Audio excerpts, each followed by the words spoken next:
اعوذ باللہ السمیع العلیم من الشیطان اللعین الرجیم بسم اللہ الرحمن الرحیم لا حول ولا قوة الا باللہ توکلت علی الحی الذی لا يموت والحمد للہ الذی لم يتخذ ولدا ولم يكن له شریک فی الملک ولم يكن له ولیا من الذل وکبرہ تکبیرا اللهم صل على محمد وآل محمد. الصلاة والسلام على سید الانبیاء والمرسلین الذی ارسلہ بالحق بشیرا ونظیرا داعیا الی اللہ بإذنہ وسراجا منیرا مولانا ومقتدانا وسیدنا وہادینا بالقاسم محمد اللهم صل على محمد وآل محمد. واہل بیتہ الطیبین الطاہرین المعصومین المظلومین الذین اذهب اللہ عنہم الرجس وطہرہم تطہیرا اللهم صل على محمد وآل محمد. اما بعد فقد قال عن الصادق علیہ السلام من بقى على الحسین او ابقى وتباكى وجبت له الجنہ. صلوات محمد وعلى اللهم صل على محمد وآل محمد. آغاز مجلس میں دعا ہے کہ پروردگار عالم جن جن گھروں میں ذکر محمد و آل محمد ہوتا ہے ان گھروں کو تا قیامت آباد رکھے. الہی اس گھر کو برکتوں سے بھر دے اور اس پرچم کے سائے تلے اس کے مکین ہمیشہ حفظ و امان میں رہے. الہی کوئی غم نہ ہو سوائے غم اہل بیت. الہی امام زمانہ کا ظہور تعجیل. الہی. یعنی محترم یہ کوئی لمبی چوڑی تقریر کا موقع نہیں ہے. اس حدیث کا سہارا میں نے آغاز مجلس میں لیا ہے. یہ بڑی مشہور حدیث ہے کہ جو حسین کے غم میں اللهم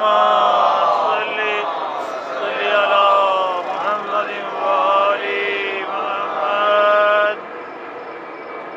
بارے دیگر سے اللهم صل على محمد وآل محمد. ارشاد ہوا جو حسین کے غم میں روئے رلائے یا محزون صورت بنائے اس پر جنت واجب. اب یہ ایسا قول ہے کہ جس پر عمل کرنے والے ان کے نزدیک حصول جنت کوئی خاص اہمیت کی حامل نہیں. وہ تو جانتے ہیں کہ ہم جن کے غلام ہیں جنت ان کی ملکیت ہے. سبحان اللہ.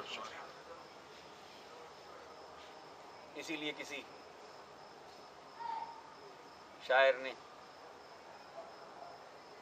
اپنے تخیل کو اس سے بلندتر ہو کے سوچا. اس نے یہ کہا کہ سلام لکھیے وہ حسین پر کہ بہشت جس کا صلہ ملے. سبحان اللہ. مکمل بات ہو گئی. واہ. وہ سلام لکھیے حسین پر کہ بہشت جس کا صلہ ملے. سبحان اللہ. لیکن اب پرواز تخیل بلندتر ہوتا جا رہا ہے. وہ سلام لکھیے حسین پر کہ بہشت جس کا صلہ ملے. یہ طلب تو بس ادھر کی ہے, اب ادھر سے دیکھیے کیا ملے. سبحان اللہ. سبحان اللہ. واہ واہ. واہ واہ. محمد و آل محمد پہ اللهم صل على محمد وآل محمد. ہمارا پرواز تخیل تو صرف جنت تک جا سکتا ہے, لیکن جو عطا کرنے والے ہیں ان کی بلندی کی وسعت ہم اس کا اندازہ نہیں لگا سکتے. عزیزان محترم, یہ عزاداری اس طرح سے ہماری رگ و پے میں رچی بسی ہے کہ دنیا ادھر کی ادھر ہو جائے جتنی چاہے ہم سے دشمنی کر لے لیکن عزاداری کو ہم سے فراموش نہیں کرا سکتے. اور یہ آج سے نہیں، ایک تاریخ ہے مکمل کہ کن کن ادوار سے یہ عزاداری گزری. قدغن لگائی ہوئی ہے حکومتوں نے کہ نام نہیں لیا جا سکتا، لیکن عزادار ہیں کہ عزاداری پر اپنے آپ کو قربان کرنے کو تیار ہیں، عزاداری کو باقی رکھیں. امام محمد باقر علیہ السلام نے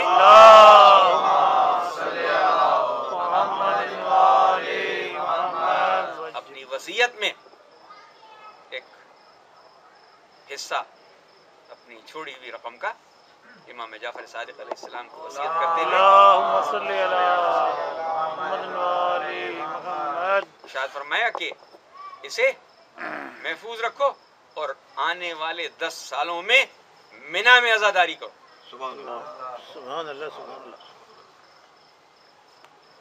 ہمارے ائمہ کی یہ فہمائش اور پھر اس کا جاری رکھنا، ہماری کوئی کوشش اس میں شامل نہیں ہوتی، یہ تو ان کی عطا ہوتی ہے کہ یہ جاری رہتی ہے. بات صرف دل کے لگانے کی ہے کہ ہاں انسان کس طریقے سے ان کی طرف رجوع کرتا ہے، چاہے وہ جتنی مصیبتیں آئیں، مصیبتیں آتی جائیں، لیکن عزاداری میں کوئی فرق نہیں آتا. پچھلی تاریخیں جو گواہی دے رہی ہیں وہ تو اپنی جگہ پر ہیں، لیکن ہم نے اپنے دور میں جو کچھ دیکھا ہے کہ عزاداری کے دشمنوں نے نہ جانے کتنے بم دھماکے کیے، نہ جانے کتنی فائرنگ کی، نہ جانے کتنے لاشیں گرائے، لیکن کہیں عزادار رکے نہیں.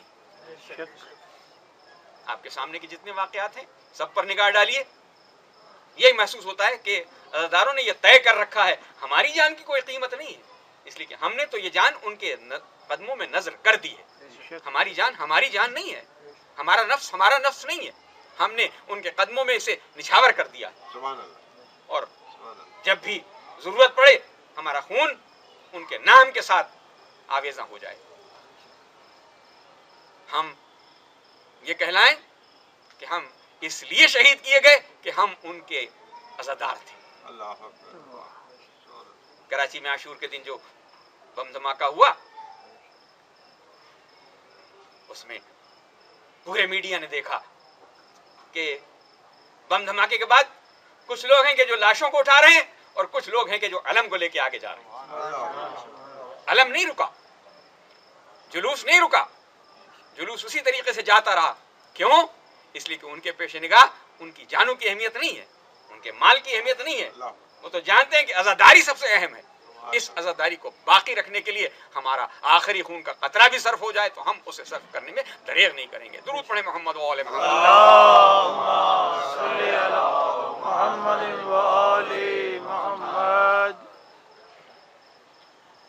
تاریخ نے ایک سے ایک ظالم و جابر حکمران فراہم کیے اور ان میں سے بہت سو نے اس ذکر پہ قدغن لگانے کی کوشش کی. متوکل عباسی کا دور سب سے سخت ترین دور تھا عزاداری کے لیے. واقعہ ہے کتابوں میں، جو گزرا دیکھا کہ لوگ جمع ہیں اور وہاں ذکر حسین ہو رہا ہے.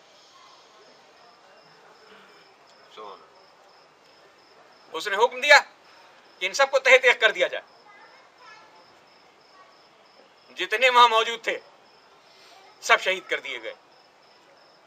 وہ سمجھا میں نے کامیابی حاصل کر لی. لیکن جب دوسرے دن گزرا تو دیکھا اسی مقام پر جہاں مردوں کو شہید کیا گیا تھا، ہاں عورتیں ذکر حسین کر رہی ہیں. اس نے کہا ان سب کو تہہ تیغ کر دیا جائے.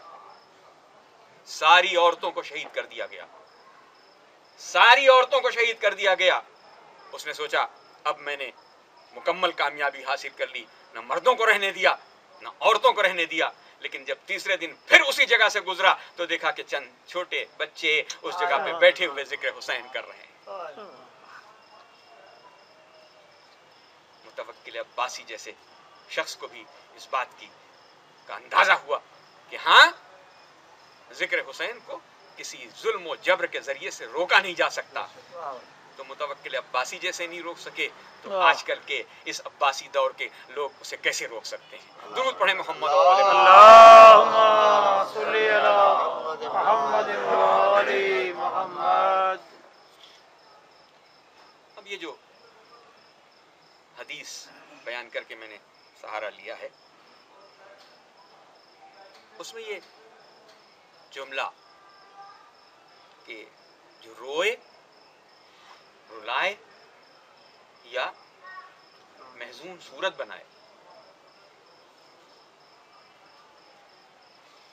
اس پر جنت واجب. رونے والے پہ جنت واجب، رلانے والے پہ جنت واجب، اور جو نہ روئے نہ رلائے صرف اس عزادار کی سی شکل بنا لے، عزادار کی سی شکل بنا لے، بس اس پر جنت واجب ہو جائے. عربی میں جب تباکہ کہا جائے گا تو اس کے معنی یہ ہوں گے کہ جیسے وہ مصنوعی گریہ اپنے اوپر طاری کر لے. رو نہیں رہا ہے، وہ ایک مصنوعی سی کیفیت ہے. تو کہیں اس سے مراد یہ نہ لی جائے کہ بناوٹ کے لیے کہا جا رہا ہے کہ بناوٹ اختیار کرے. نہیں، جب بھی کوئی غم کی خبر کسی کے سامنے آتی ہے تو کبھی یہ نہیں ہوتا کہ غم کی خبر سن کے کوئی مسکرا دے، کوئی ہنس دے. ایسا نہیں ہوتا. ایک چہرے پہ تغیر ہر شخص کے آتا ہے غم کی خبر سن کے. تو کم سے کم اس بات کی طلب کی جا رہی ہے کہ اگر تم رو نہیں سکتے، تم رلا نہیں سکتے، تو کم از کم اس خبر غم سے تمہارے چہرے پر محزونیت تو طاری ہو جائے کہ لگے ایسا کہ تم بھی اس غم میں شریک ہو. اس لیے یہ جملہ ارشاد فرمایا گیا کہ جو روئے رلائے یا رونے والے کے جیسی صورت بنائے اس پر جنت واجب ہو جاتی ہے. سبحان اللہ سبحان اللہ. مشہور واقعہ ہے کہ حضرت علامہ ہلی نے اس بارے میں کچھ تجسس کیا کہ اتنا معمولی سا عمل، معمولی سا عمل ہے، رونا کسے نہیں آتا، رولا کون نہیں سکتا، محزون صورت کون نہیں بنا سکتا. یہ اتنا سا عمل اور اس پر جنت کا وجوب. تو حضرت علامہ ہلی محقق تھے، انہوں نے حوالے تلاش کیے کہ کہیں حدیث غلط حوالے سے تو نہیں آ گئی. تو جو پیمانے ہوتے ہیں جس ذریعے سے تلاش کیا جاتا ہے اس ان کی تحقیق میں وہ سارے صحیح ثابت ہوئے. کوئی حوالہ غلط نہیں، کوئی ربط ٹوٹا ہوا نہیں. جو حدیث بیان کی گئی ہے وہ مسلسل ہے.